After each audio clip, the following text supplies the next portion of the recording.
হ্যাঁ।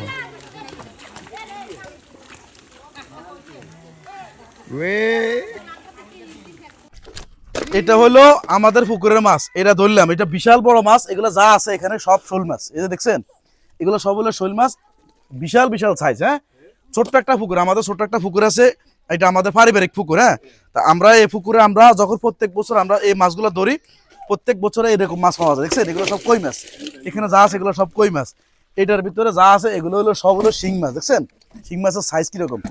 এগুলো আমাদের লোকাল ভাষায় এগুলোকে হোয়াইলে বলা হয়। আপনাদের কোন জায়গায় কোন জেলায় কিরকম নামে ডাকে আমি জানি না, জানাইতে পারেন। এখানে বেদাও আছে, কিন্তু বেদা মাছ কিন্তু অনেক বড় বড় বেদা মাছ আছে, দেখছেন সাইজ বড় আছে। এগুলো হলো সব হলো খুলছে মাছ, আমাকে এই জায়গার ভাষায় এটাকে বলা হয় খইয়া। তো আজকে আমরা এটা ধরতে যাই, আমার চাচাতো ভাই যেটা তো ভাই আমি আমার বাতিজা সহকারে আমরা যারা আসিলাম প্রত্যেককে কম কম বেশি শিং মাছে মারছে। এই যে আমার এই জায়গায় মারছে একটা, আমার আঙুল ফুলে গেছে, কেউ হাঁটতে পারতেছে না। কিন্তু তারপরে একটা মজা আছে, আমরা এটা মানে উৎসব করি প্রতি বছর এইভাবে এই মাছগুলো ধরি আর কি। তো আপনাদের এখানে যদি এরকম উৎসব থাকে বা আপনারা এরকম কেউ ধরছেন কিনা এই বছর, আমাকে কমেন্ট করে জানাতে পারবেন। আল্লাহ হাফেজ, ভালো থাকবেন।